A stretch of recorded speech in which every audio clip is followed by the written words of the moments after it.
बच्चों, हम क्लास 12 की गणित का अध्याय 10 सदिश बीजगणित वेक्टर अलजेब्रा का अध्ययन कर रहे हैं। पिछले सेशन में हमने प्रश्नावली 10 विविध प्रश्नावली के प्रश्न संख्या 1 से लेकर के प्रश्न संख्या 6 तक के प्रश्नों को हल कर लिया है। बच्चों, आज के इस सेशन में प्रश्नावली 10 विविध प्रश्नावली के प्रश्न संख्या 7 से लेकर के प्रश्न संख्या 9 तक के प्रश्नों को हल करना सीखते हैं। तो आइए देखते हैं क्वेश्चन नंबर 7। क्वेश्चन नंबर 7 में हमें दिया हुआ है, यदि ए वेक्टर और बी वेक्टर और सी वेक्टर हमें दिया है तो सदिश 2a vector minus B vector plus 3c vector के समानांतर एक मात्रक सदिश निकालना है। तो बच्चों, पहले तो हमें 2a वेक्टर निकालना है, माइनस बी वेक्टर निकालना है और प्लस 3a वेक्टर निकालना है। तो देखिएगा, तो दिया हुआ है a vector equal to I cap plus J cap plus K cap. ऐसे ही बी वेक्टर हमें दिया है, B vector equal to 2i cap minus J cap plus 3k cap. और बच्चों, एक और दिया है वेक्टर सी, और सी वेक्टर हमें दे रखा है, C vector equal to I cap minus 2j cap plus k cap.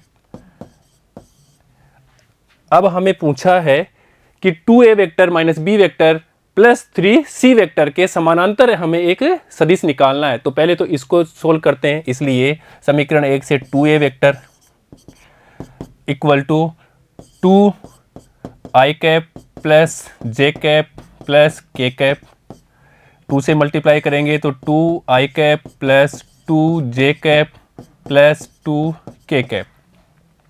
ऐसे ही देखिए बच्चों, बी वेक्टर तो ऐसे कैसे रहना है, हम निकाल लेते हैं 3c वेक्टर। तो इसको 3 से मल्टीप्लाई कर लेते हैं तो 3i cap minus 2j cap plus k cap. देखिएगा, is equal to 3i cap minus 6j cap plus 3k cap. और बच्चों, अब हम निकाल लेते हैं 2a vector minus B vector plus 3c vector. देखिएगा, 2a vector minus B vector plus 3c vector, तो यहां से रख देते हैं समीकरण 4, इसको दे देते हैं समीकरण 4 दे देते हैं इसको, ये 4 और ये हमारा समीकरण 5। देखिएगा, तो ये मान यहां रख देते हैं इस वाले समीकरण में। देखिएगा, इसलिए समीकरण 4 से 2i cap plus 2j cap plus 2k cap, ये 2a का मान रखा। ऐसे ही माइनस बी वेक्टर का मान रख देते हैं, बी वेक्टर का मान समीकरण 2 से रख देते हैं। समीकरण 2 से यहाँ पे 2i cap minus J cap plus 3k cap. ऐसे ही प्लस 3c वेक्टर लिख देते हैं, प्लस 3c वेक्टर का मान समीकरण 5 से रख देते हैं तो 3i cap minus 6j cap plus 3k cap. और इसको सोल्व कर लेते हैं, इज इक्वल टू, तो यहाँ पे देखो 2i, ये 2i का हो गया, तो यहाँ पे तो कैंसिल हो जाएगा, हमारे पास बचेगा 3i कैप। ऐसे ही यहाँ पे देखो प्लस के 2j, ये हो जाएगा प्लस का j, और यहाँ पे माइनस का 6 हो गया, अर्थात यहाँ बचेगा माइनस 6j कैप। यहाँ पे देखो 2k, ये माइनस का 3k हो जाएगा तो माइनस का k बचेगा, और यहाँ पे प्लस का है तो ये बचेगा प्लस 2k कैप। अब बच्चों, अपन मान लेते हैं कि ये वेक्टर है कोई सी वेक्टर, इसको मान लेते हैं नया वेक्टर लेमडा मान लेते हैं, लेमडा ये वेक्टर है, ये हमने माना। अब इसके समानांतर हमें मात्रक सदिश निकालना है, तो लेमडा वेक्टर के समानांतर मात्रक सदिश,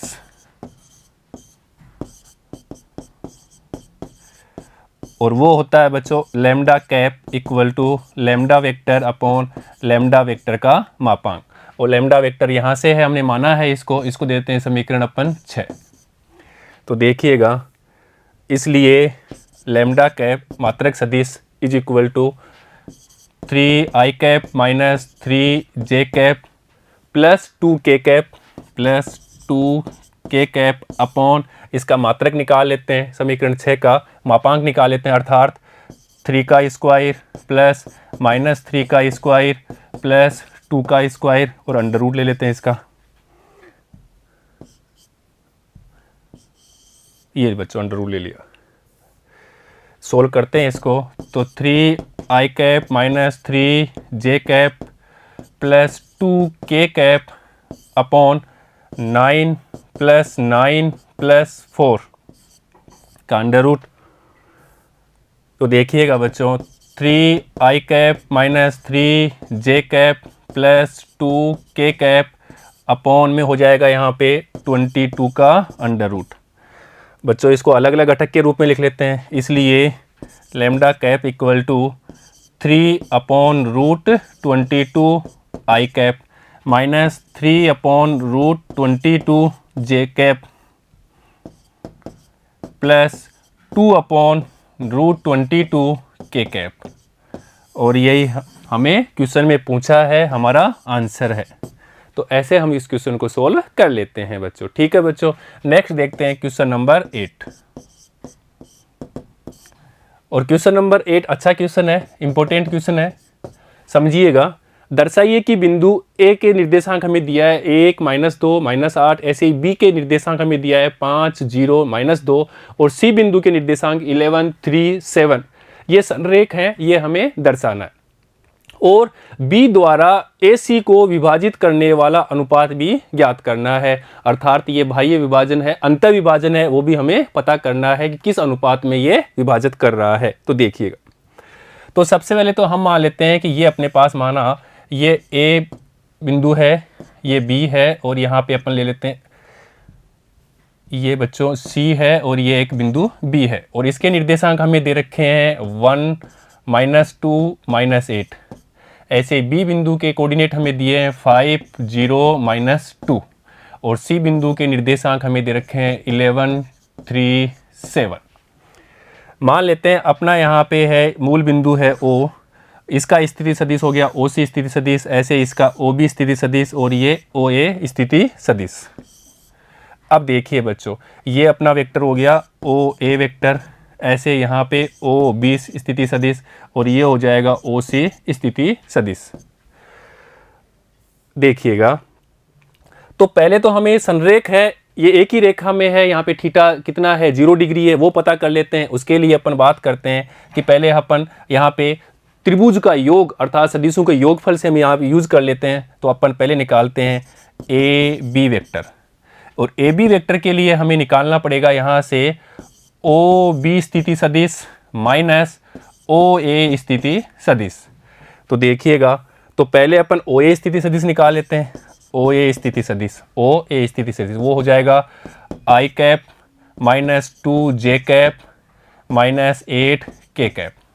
ऐसे अपन ओ बी स्थिति सदिश निकाल लेते हैं, ओ बी स्थिति सदिश, और वो हमारे पास प्राप्त होगा 5 I cap minus 2 K cap. जे 0 है इसलिए 2 के कैप। अब ये यहाँ से अपन ए बी वेक्टर निकालेंगे, इसलिए ए बी वेक्टर, और उसके लिए हम पढ़ चुके हैं त्रिभुज योगफल नियम से। तो देखिए यहाँ पे लगा देते हैं 5 is equal to 5 I cap minus 2 K cap, और ओ ए वेक्टर यहाँ से लिख लेते हैं I cap minus 2 J cap minus 8 K cap. तो बच्चों यहाँ पे देखिएगा, तो इसलिए A B vector is equal to यहाँ हमारे पास में 5 I cap minus 2 K cap minus I cap और ये प्लस 2 जे कैप और यहाँ पे प्लस 8 के कैप। इसलिए ए बी सदिश इज इक्वल टू यहाँ हो जाएगा 4 आई कैप, 4 आई कैप, ये यहाँ पे प्लस 2 जे कैप, जे यहाँ नहीं है तो 2 जे कैप हो गया, और यहाँ पे प्लस 6 के कैप। ये हमारे पास में प्राप्त हो गया ए बी वेक्टर। ऐसे अपन ए सी वेक्टर निकाल लेते हैं, ए सी वेक्टर, और उसके लिए हमें निकालना पड़ेगा ओ सी स्थिति सदिश माइनस ओ ए स्थिति सदिश। तो पहले अपन ओ सी स्थिति सदिश निकालते हैं। ओ सी स्थिति सदिश इक्वल टू, तो यहाँ पे सी बिंदु के निर्देशांक हमें दिया हुआ है 11, 3, 7, इसलिए इसका स्थिति सदिश हो जाएगा 11 आई कैप प्लस 3 जे कैप प्लस 7 के cap.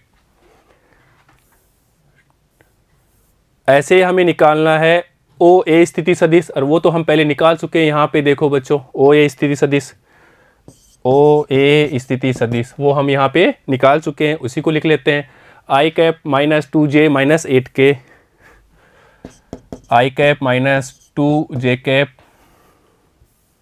Minus 8k cap, minus 8k cap. देखिएगा अभी, इसलिए ए सी स्थिति सदिश इक्वल टू, यहाँ से रख देते हैं इसका ओ सी हो जाएगा 11 आई कैप प्लस 3 जे कैप प्लस 7 के कैप माइनस ओ ए स्थिति सदिश, और ओ ए स्थिति सदिश यहाँ पर है वो लिख लेते हैं, तो आई cap minus 2 J cap minus 8 K cap.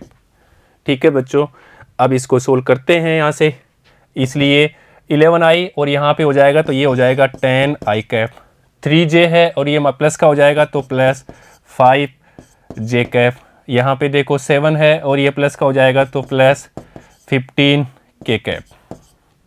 इसको देते हैं समीकरण 2।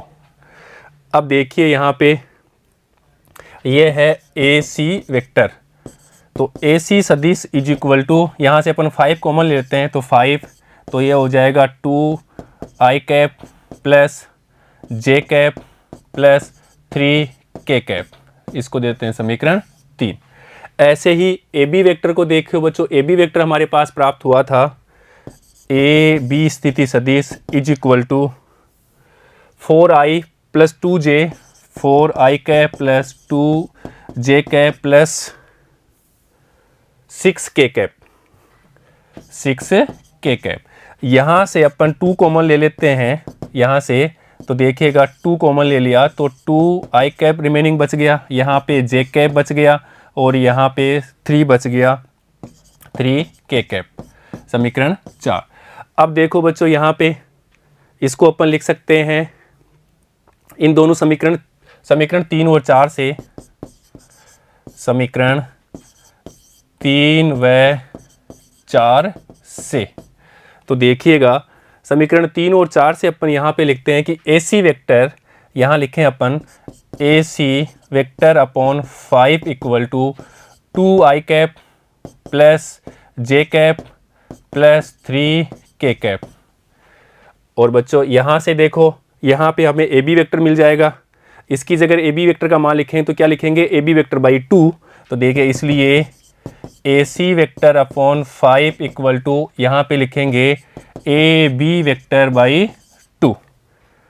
तो देखा अपन यहाँ से लिख सकते हैं, इसलिए A C vector equal to 5/2 A B vector. और बच्चों ये पढ़ चुके हैं अपन कि A vector equal to lambda B vector हो तो ये क्या कहते हैं, एक दूसरे के समानांतर हैं, संरेख हैं। और यही हमें पूछा है कि ए बी सी क्या है, ए बिंदु बी बिंदु सी बिंदु संरेख हैं, वो हमने सिद्ध कर लिया।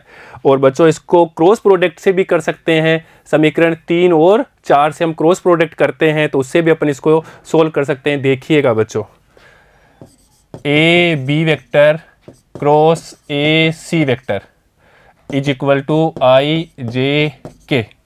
अब देखिएगा, तो ए बी वेक्टर के घटक यहाँ से ले लेते हैं 4 2 6, तो यहाँ लिख देते हैं, देखिएगा बच्चों 4 2 6। ऐसे ही ए सी जो हमारे पास प्राप्त हो गया समीकरण 4 से, ए सी वेक्टर देखिए बच्चों यहाँ पे प्राप्त हो गया हमें समीकरण 3 से, वो है हमारे पास में समीकरण 3 यहाँ से, यहाँ ले लो 2 से, तो 10 5 15, तो यहाँ लिख देते हैं 10 5 15। अब इसको सोल्व करते हैं, तो आई वेक्टर आई कैप, यहाँ से इसको छोड़ेंगे तो 30 -30 माइनस जे कैप, देखिएगा इसको छोड़ना है, ये 60 -60। ऐसे ही देखो बच्चों प्लस के कैप के लिए आप यहाँ से करेंगे अपन, तो 5 4 जा 20 और 10 इंटू 2 ये भी 20। तो देखो बच्चों 0 आई कैप माइनस 0 जे कैप प्लस 0 के कैप अर्थात 0 के बराबर प्राप्त हो गया। और बच्चों ये हम जानते हैं कि A B vector cross A C vector किसके बराबर हो गया, 0 के बराबर हो गया। और ये हम जान चुके हैं कि A vector cross B vector किसके बराबर हो, 0 के बराबर हो। अर्थात यहाँ पे क्या है, थीटा का मान थीटा इक्वल टू 0 हो। और ऐसी कंडीशन में भी हम कह सकते हैं वो क्या है, संरेख है। इसलिए ए बी और सी बिंदु क्या है, संरेख है। तो हम ऐसे भी इसको सिद्ध कर सकते हैं कि ये बिंदु क्या है, संरेख है। अब देखिएगा बच्चों, अब आगे इसमें दिया हुआ है वो इंपॉर्टेंट है, वो इसमें दिया हुआ है। तो बच्चों अब हमें सिद्ध करना है कि बी द्वारा ए सी को विभाजित करने वाला अनुपात निकालना है। अर्थात हम मान लेते हैं कि ये इसको लैम्डा अनुपात 1 में विभाजित करता है। और ये कौन सा है, ये अंतः विभाजन है। और अंतः विभाजन का हम फॉर्मूला जानते हैं बच्चों, अंतः विभाजन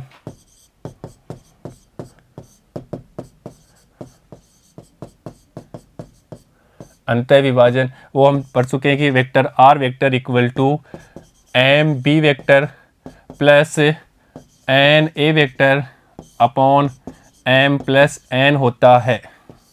ये हम पढ़ चुके हैं।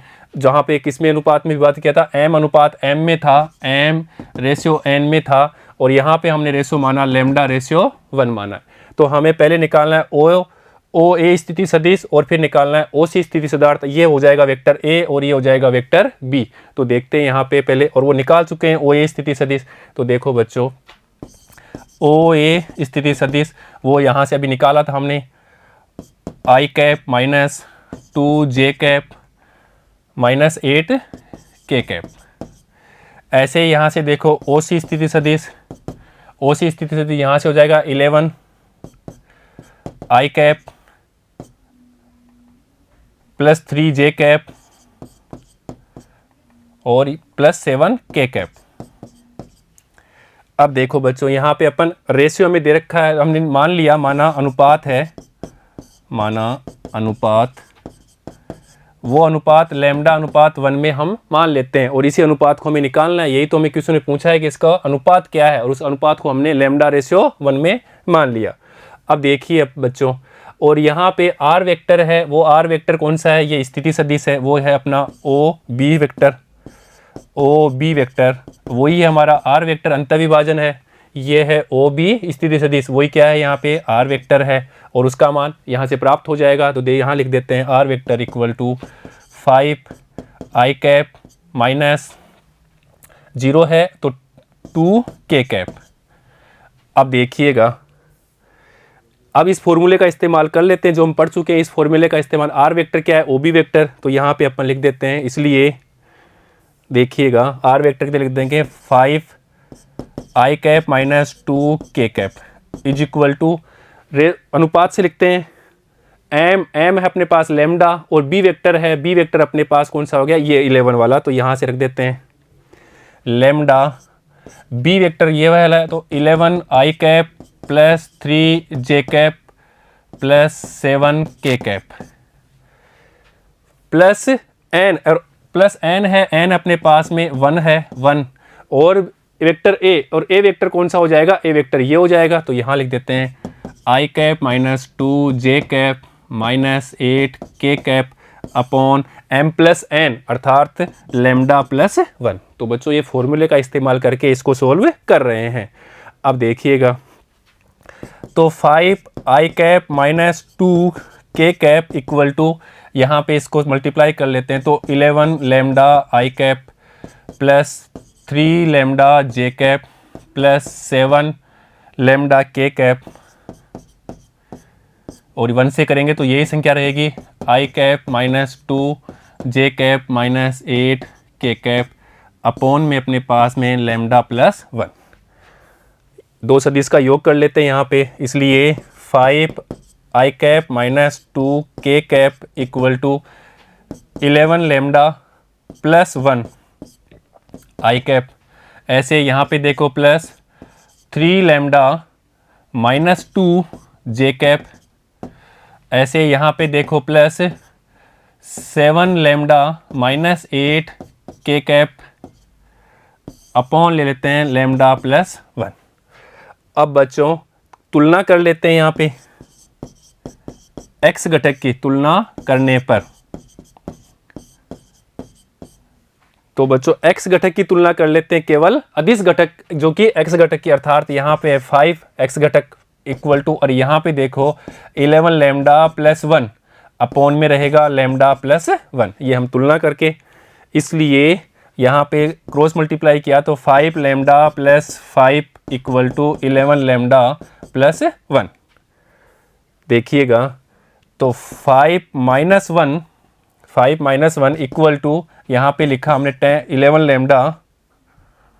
11 लैम्डा माइनस यहाँ पे जाएगा अपने पास में, तो ये 5 लैम्डा, तो 4 इक्वल टू यहाँ अपने पास प्राप्त हो गया 6 लैम्डा।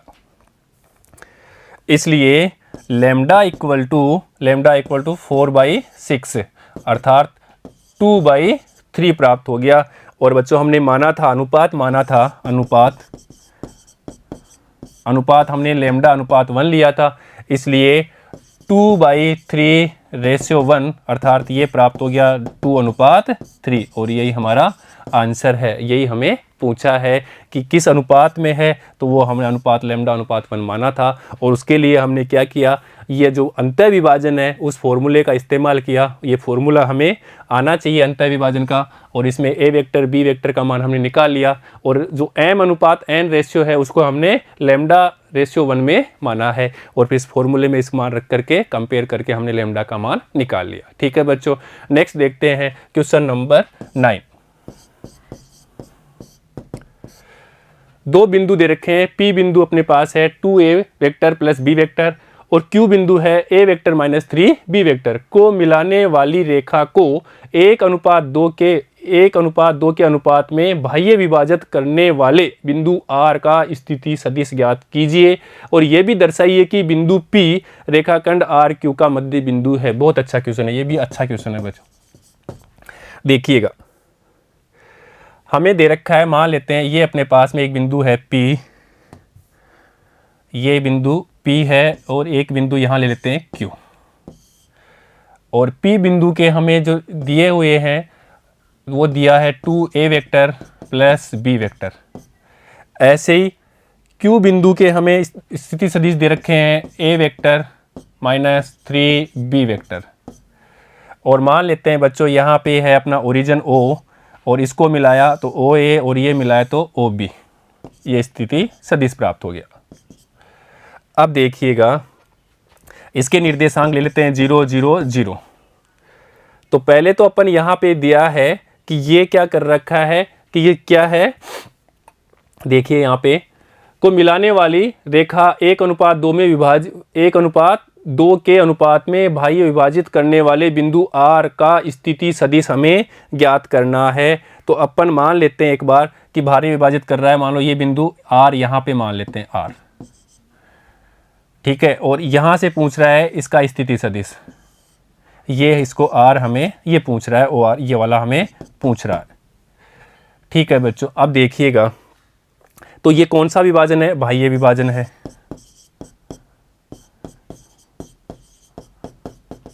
बाह्य विभाजन, और बाह्य विभाजन का जो फॉर्मूला है वो हम जानते हैं, बाह्य विभाजन का m b vector minus n a vector upon m minus n होता है।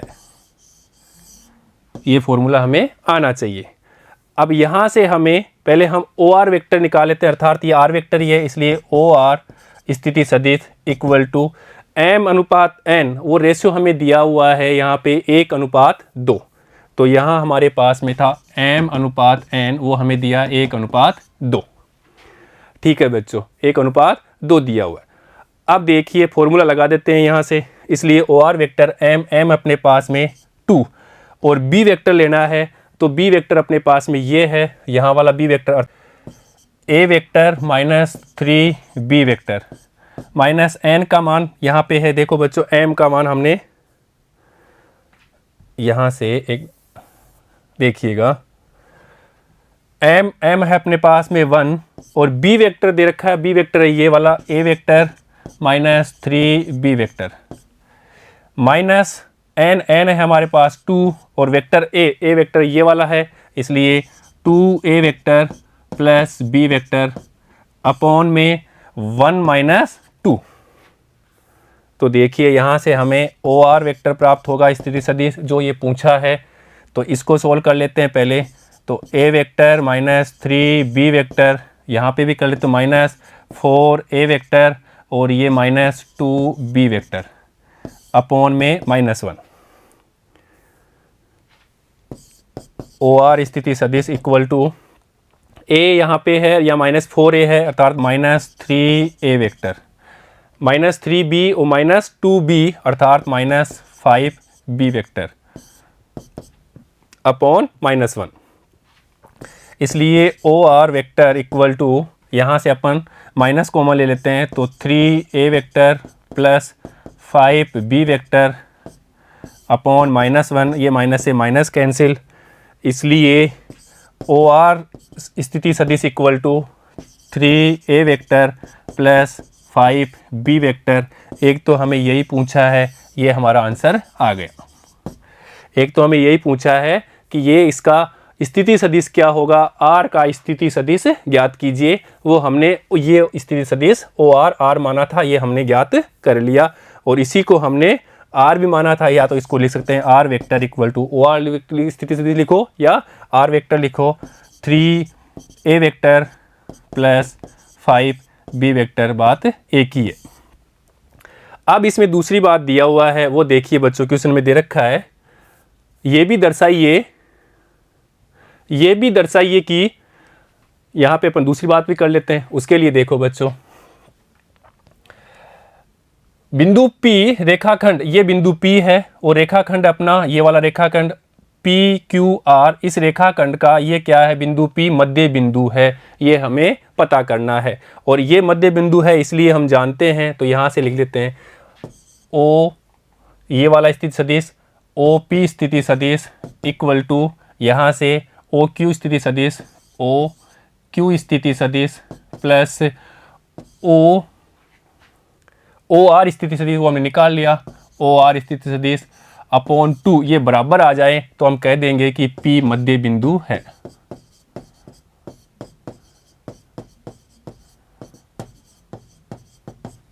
और उसके लिए OP वेक्टर हम निकाल चुके हैं। यहाँ पे देखिएगा बच्चों, OP वेक्टर ये अपने पास 2a प्लस b वेक्टर, तो यहाँ से अपन लिख देंगे OP vector equal to 2a vector plus b vector.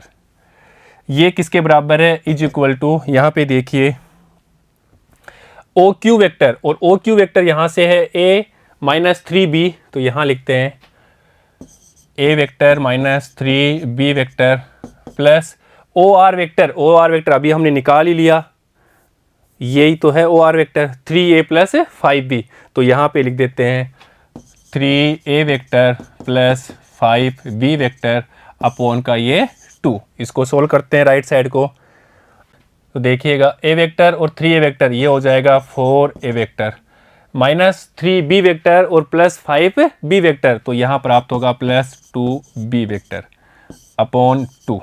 यहाँ से अपन 2 कॉमन ले लेते हैं तो 2a vector plus b vector बचेगा अपॉन में ये 2 से 2 कट गया, तो हमारे पास में 2a vector plus b vector मिल रहा है। और ये वेक्टर क्या है, यही हमारा OP वेक्टर है। ये क्या हुआ, सिद्ध हुआ।